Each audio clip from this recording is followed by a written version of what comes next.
Hi there, I'm Tim Autrey, and welcome to Principle Based Performance Improvement, where we combine timeless wisdom with modern science and practical tools to help you move yourself and your organization toward better, safer, and more productive outcomes.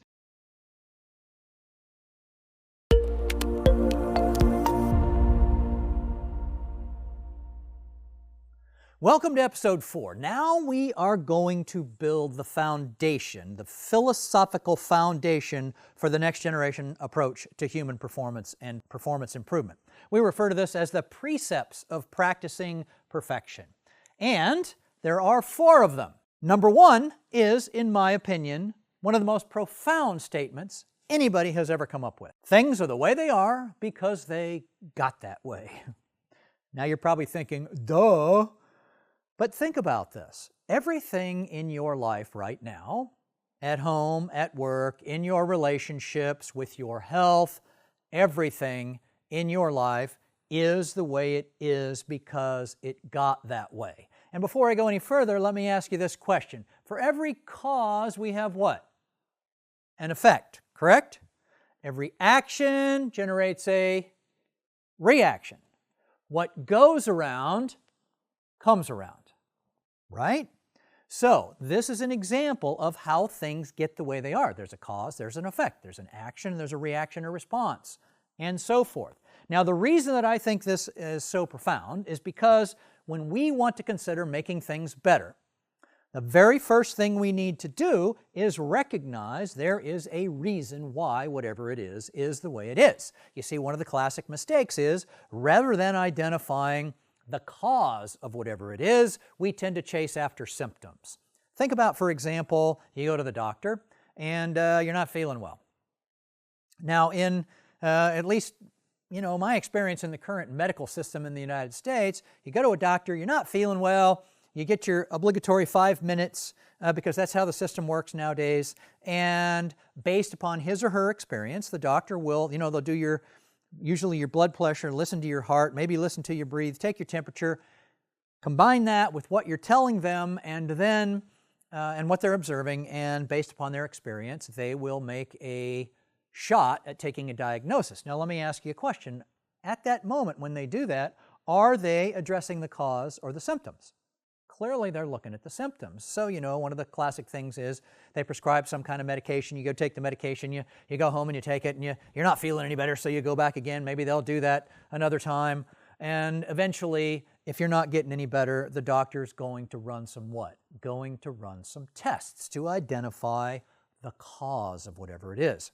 So there are 2 reasons why this statement is so important and so profound. First of all, recognizing there's a reason why everything is the way it is. And secondly, reading into this, okay, let's see. If everything in my life is the way it is because it got that way, if everything on our team, if everything in our organization is the way it is because it got that way, then if I don't like the way it is, I have the power to do what? Change it. So this identifies a very important concept, and it opens the door for us to do something different. This is a quote that I think was pretty profound from a long, long time ago. I don't know if you recognize this dude. I sure as heck didn't until I put this slide together. There are but 2 things you can control, your thoughts and your deeds. And this is all the way back from somewhere between 50 and 135 AD, Epictetus.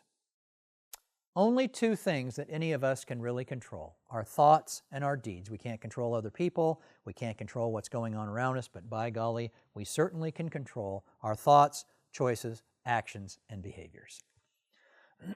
So this brings us to the next key insight number 7, which is, and I think quite honestly, this is, if there are 4 or 5 of the key insights that are the essentially most important to really anchor in, this is one of them right here.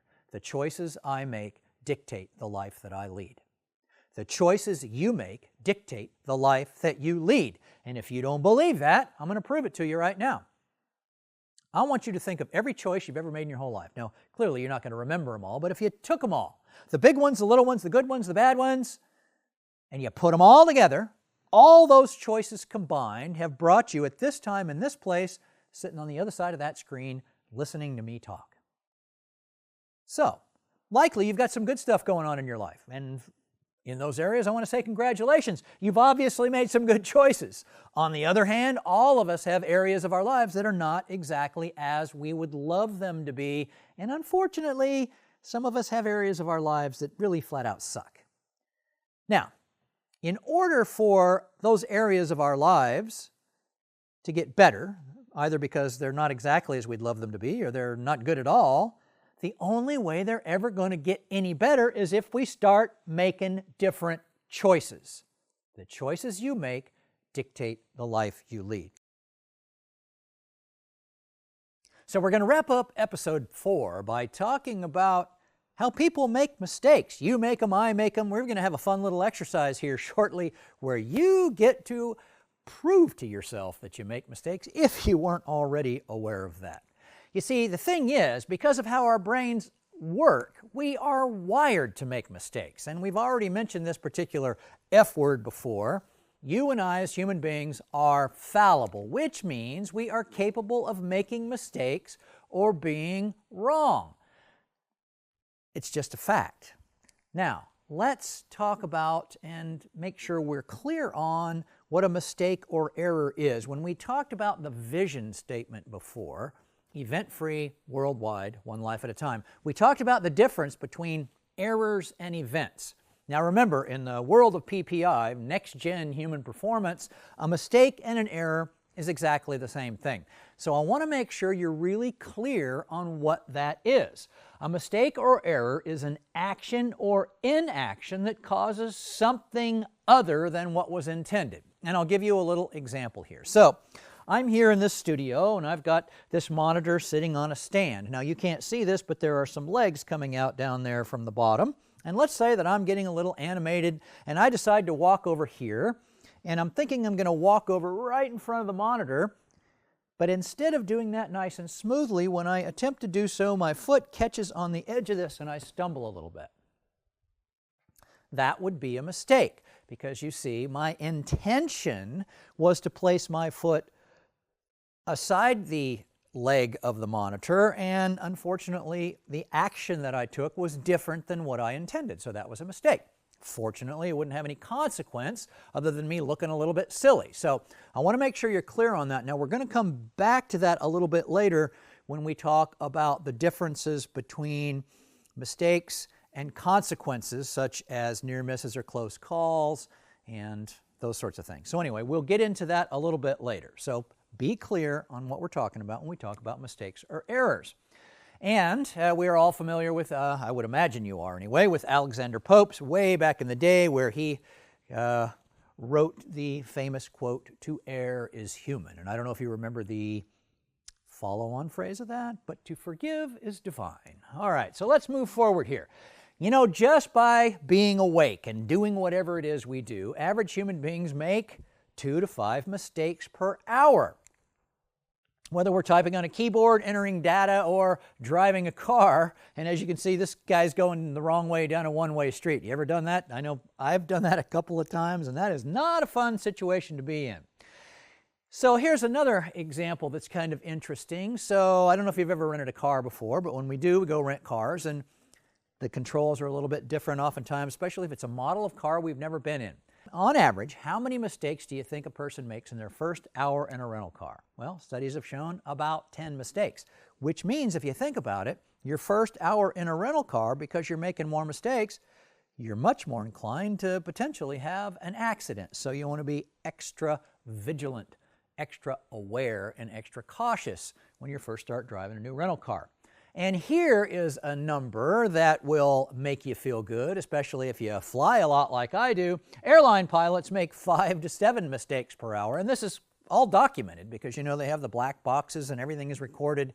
Doesn't that make you feel good all under? I know, I sure love that. Now, fortunately, there are all kinds of defenses in place and things to prevent these mistakes from actually having any consequence. And again, we're going to talk more about that later. So have you ever admitted your potential for screwing up? I don't have any problem doing it because, quite honestly, I may have mentioned this before, but I make more mistakes than anybody I know. But we're going to do a fun little exercise now, and you're going to get to demonstrate something to yourself.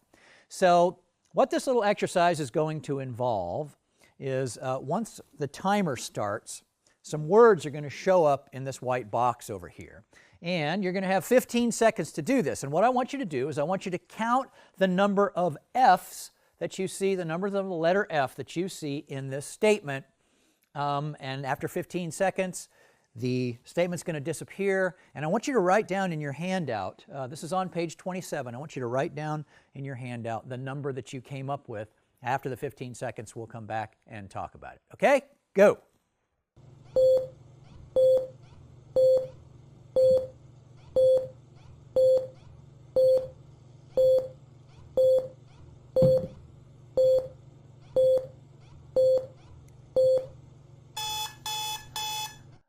So, how many F's did you count? Did you come up with 3? How about 4?